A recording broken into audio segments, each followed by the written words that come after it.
ወይዘሮ ማዛ ሰላም ከባሏ ማርገዟ ሰምታለች፣ አውቃለች። ሰላም ጤና ስጥልኝ ውድ የዚህ ቻናል ተከታታዮች እንዴት ናችሁ? እንኳን ወደዚህ ቻናል በሰላም መጣችሁ እያልኩኝ ዛሬ ዳጣ ድራማን ይዤላችሁ መጥቻለሁ። አብራችሁን ቆዩ።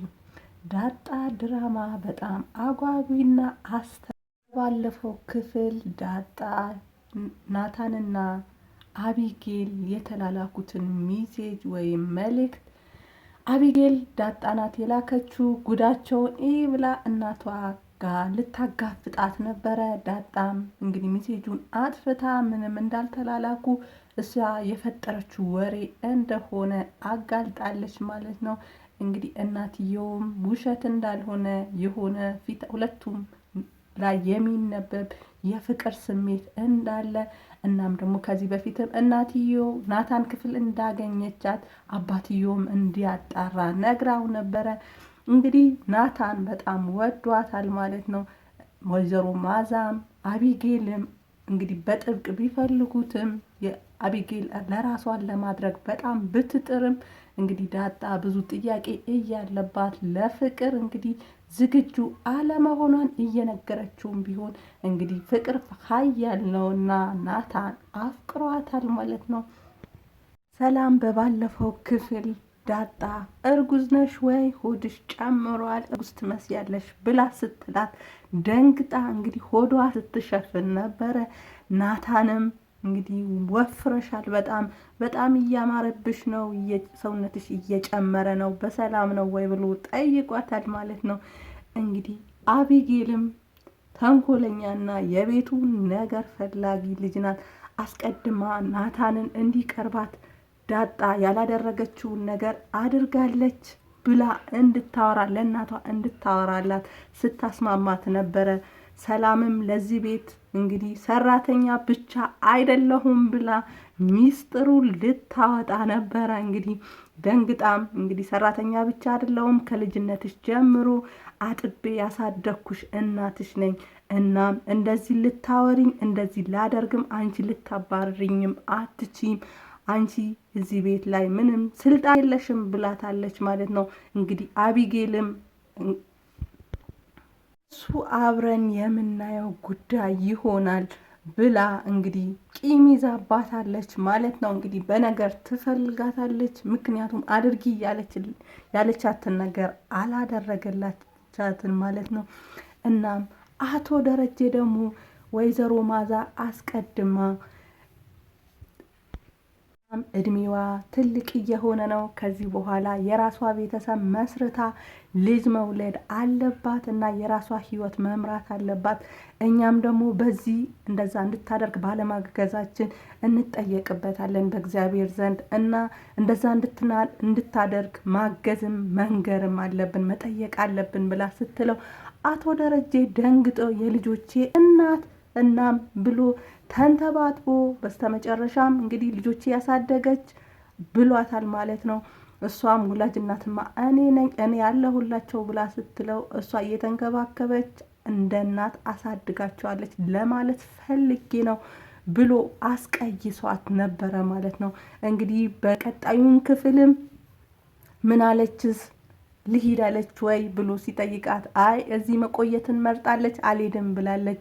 እንግዲህ ከፍላጎቷ ውጪ ምንም ልናደርግ አንችልም ብላ ስትለው እሱም ይሁን አው ብሎ ተስማምቶ ነበር ማለት ነው። እንግዲህ በቀጣዩም ክፍል እንግዲህ ደግሞ ሲጠይቃት እሷም እንግዲህ ነገሩ አላማራትም ማለት ነው። ነገሮችን በትኩረት በእርጋታ ማጤን ትወዳለች እና ወይዘሮ ማዛ እንግዲህ በትኩረት በጥርጣሬም ስታየው ነበረ። አሁን ባለፈው ያልሽውን ነገር ቆም ብዬ ሳስበው ትክክል ነሽ። ወታ የራሷ ህይወት መምራት አለባት። እኛም ማገዝ ያለብንን ነገር ማገዝ እንዳለብን አንቺ ያልሽውን ነገር ትክክል እንደሆነ አስቤዋለሁ እና እንደዛ ነው መሆን ያለበት ብሏታል ማለት ነው። ሰላምን ግን እንግዲህ ናታንም እንግዲህ ውስጥሽ ብዙ ጥያቄ ያለ ይመስለኛል። እናም ለማንም አታወሪ፣ ሚስጥርሽ ለማንም አታካፊም፣ ብዙ ጥያቄዎች ያለብሽ የህይወት ጥያቄ ያለብሽ ይመስለኛል እና ለምንድን ነው ሚስጥርሽ ማታካፊው? አንዳንድ ጊዜ ሲናገሩት የሚቀል ነገር አለ እና አውሪና ይቅለልሽ ብሏት ነበረ። እሷም አንድ ቀን እንደምታወራለት ቃል ገብታ እንግዲህ እሱም አቢጌልን ዳጣን ለማስቀናት ነይ ልወጣ ነው አብረን እንውጣ መጽሐፍ ልገዛ ልወጣ ነው ብሏታል ማለት ነው። እንግዲህ አቢጌልና ዳጣ አብረው ቁጭ ብለው ነበረ። ዳጣ እንኳን ልትቀና አብረው ስለሆኑ እንውጣ ስላላት በጣም ደስ ብሏት እየሳቀች ነበረ። እሱ ግን ከአቢጌል ጋር መሄድ ፈልጎ ሳይሆን ዳጣን ለማስቀናት እናም ስሜቷን ለማወቅ ነበረ። እሷ ግን ምንም ስሜት እንደሌላት ስቃ ሸኝታቸዋለች ማለት ነው። እንግዲህ መጽሐፉንም ገዝተው ከመጡ በኋላ ናታን አቢጌልና እሱ አንድ ክላስ ውስጥ ሆኖ እንግዲህ ይጨንቀዋል በተደጋጋሚ።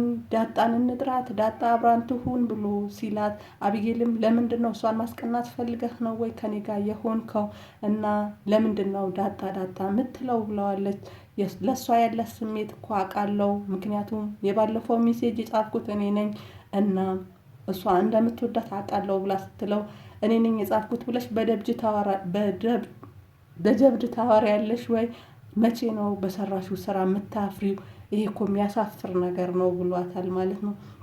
እሱንም ዳጣ ሊጠራ ሲሄድ እንግዲህ ዳጣ የእናቷን እግር ስታጠብ ነበረ። እንግዲህ ዳጣ ባታቅም ሰላም እንግዲህ እንዳለ ታውቃለች፣ ልጇም እንደሆነች አቶ ደረጀም ደብቆ ታሪኳን ቀይሮ እንዳመጣት ታውቃለች። የጠፋባት ልጅ እንዳለች ታውቃለች። ስትመርቃትም እንግዲህ ዳጣን ስትመርቃት የወላድ መካን አቱኝ ብላ የተሳካ የተስተካከለ ትዳር ይኑር ብላ ማርቃታለች ማለት ነው። ዳጣ ግን እንግዲህ አሁን ለትዳር ለፍቅር የተዘጋጀች ሰው አይደለችም። በህይወቷ ብዙ ጥያቄ አለባት።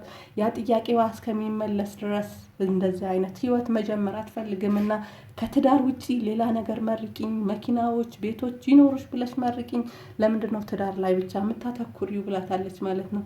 እንግዲህ ናታንም ጠርቷት ዳጣስ ስትሄድ ሁለቱ አብረው ነበር እና እንዳይደብርሽ እማዬና አባዬ የሉም ጥሪ ሄደዋል እና ከኛ ጋር ተጫዋቺ ብሎ ሲላት እናንተ አብራችሁ ሆናችሁ ተጫወቱ፣ እኔ ሰላምዬ ስላለች ከሰላምዬ ጋር እጫወታለሁ ብላ እንግዲህ ምንም ሳይመስላት ከክላስ ወጥታለች ማለት ነው።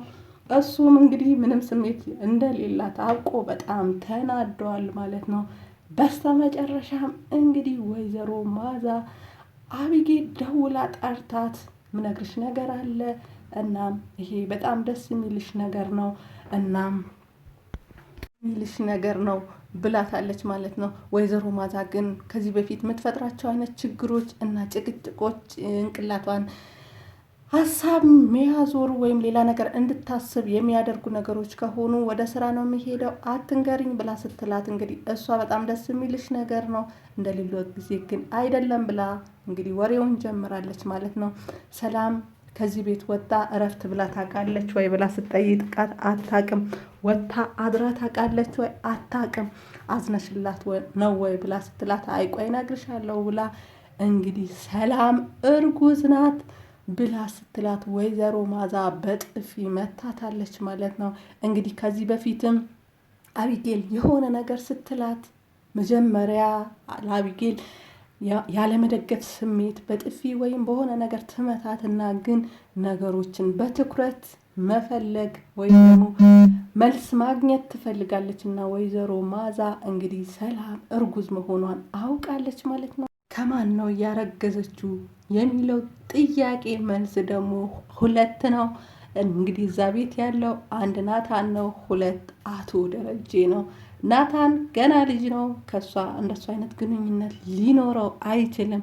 እንግዲህ ክብሯን ከዚህ በፊት ለክብሬ ይጨነቃለሁ፣ ደረጀ እንደሱ አይነት ነገር ቢያደርግ ከሱ ጋር አልሆንም ብላለች ማለት ነው።